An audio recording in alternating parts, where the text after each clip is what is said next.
Welcome once again dito sa ating mga video, no? Today's video, syempre tayo naman ay gagawa ng electrical installation para dito sa mga lathe machine. At syempre kasama yung ating structural na paglalagay ng mga bubong. Ayan. So, tayo ngayon ay pang 3 araw. Di ba? 3 araw na tayo ngayon dito sa ating ginagawa, no? Nandito tayo ngayon sa Quezon City, no? Particular dito sa Barangay Holy Spirit, Commonwealth, Quezon City. Ayan, so kahapon nakapagbubong na tayo, no? Yung unang araw natin, poste tayo. Pre, si Kulot, ang ating nagbuo sa poste natin. Tinayo natin yung structural, no? Doon sa unang araw natin. Pangalawang araw natin, siyempre continuous, then nakapagbubong na tayo, no? Siya habang yung isang tropa natin nagpipintura naman. And then siyempre si Kulot, basta Kulot, masipag. Ayan. So, siya naman yung naglilinis, no, dito sa paligid. Ayan. So ito kasi yung mga lathe machine guys, ay lalagyan natin ng kuryente, no? Ito ay ginamit galing sa ibang lugar, no, diyan sa particular sa Bulacan.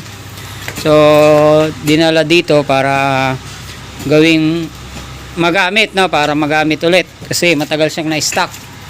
Ayan, so yan ngayon yung lalagyan natin ng installation, no, wiring installation. So medyo malayo yung pagkukuhanan natin ng main line, no, kaya iikot tayo sa likod para mapatakbo natin yung kuryente. So anyway, mamaya punta tayo ng hardware para makabili tayo ng materyales, no.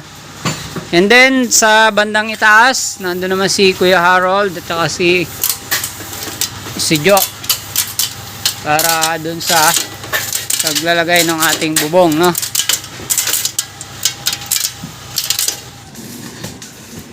At syempre, inuna natin dito sa kabilang side, no, dahil dito tayo nagumpisa ng ating first day. So bali ang estimate natin dito mga 3 to 5 days lang, no. Kailangan matapos natin to. Yan yung ating rough estimate.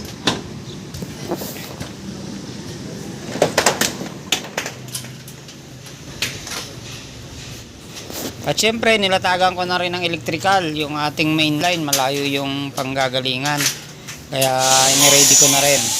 Habang sina Kuya Harold at sina Joe, ginagawa naman nila itong sa roof natin, no? Then yung tropa, namimintura naman. So ayan na guys, ito na yung ilalim ng ating nilagyan ng bubong, no? Na pinturahan na rin kasi yung yero bago namin nilagay yung pinakailalim niya. So itong ibabaw na lang ng yero, susunod na lang namin, no? Kaya meron dyan yung iba na pinturahan na, yung iba hindi pa. Kasi inuna namin yung ilalim. Ayan. At ang tropa, syempre habang gumagawa kami, namimintura naman ng tropa. Ako, nag-i-install ako ng electrical. Tapos sinadyo, tuloy-tuloy lang para dun sa ating pag-i-install ng roof, no? Ayan. Sa susunod natin video, maglilinis naman tayo nitong mga solar panel.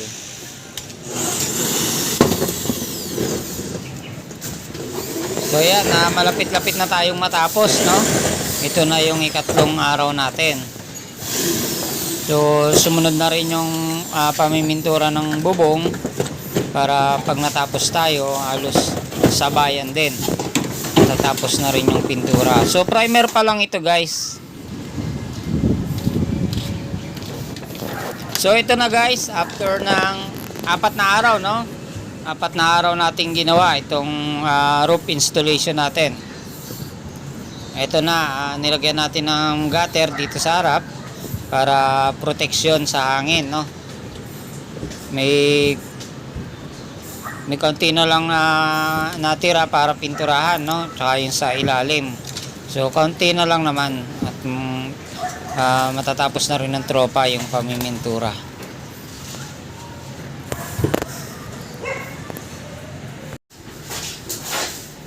So sadya naming in-overlap ng 1 meter doon sa naunang bubong, no, para may pumasok na hangin. para hindi maging mainit dito sa gagawin na machine shop, itong area na to. Actually ito likod bahay lang no, pinaka garahe sa likod.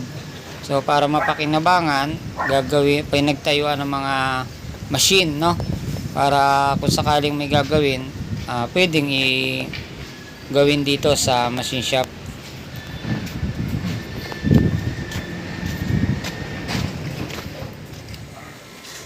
At habang kinakabit ni Kuya Harold yung mga outlet natin, yung ating namang breaker, yung iba nakakabit na, yung ating NEMA 3R, no? So, sa ngayon, may tatlo na tayong NEMA 3R, yung feather natin, galing nandun sa may kitchen. Then, ating outlet, tatlo, so bawat isang plate machine may kanya-kanyang outlet. Then, yung ating ilaw, tatlo din yung ilalagay natin. At ikinabit na nga ni Kuya Harold yung kanyang mga outlet, na yung mga outlet natin. Ayan. So, meron na ring device. Nakabitan na rin ang device. Para ready to use na, no? Titistingin na rin natin to. Ayan. So, apat na yung NEMA 3R natin. Para yung isa, para naman dun sa ating ilaw, no, at saka outlet. So konti lang naman load nito, tatlong ilaw lang, kaya pinagsama ko na lamang sa isang breaker. Although meron naman kasing existing na nakaseparate yung mga ilaw.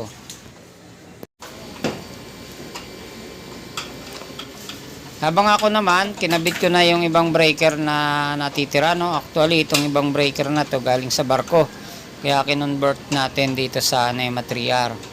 So nilagyan natin ng cover para mas maganda. Medyo natagalan lang ako kasi mahirap yung pagkakabit nitong mga breaker na galing sa barko. Hindi siya kagaya ng nakadesign pangkaraniwang ginagamit natin. At nagkabit na rin ako ng ilaw, no, habang si Kuya Harold nagkakabit ng outlet.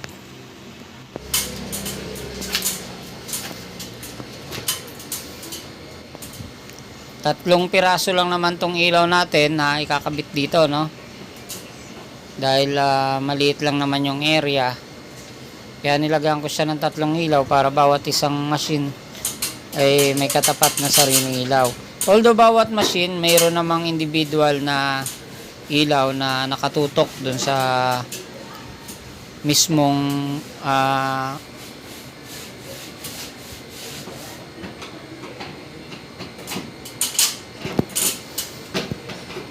okay na kuya.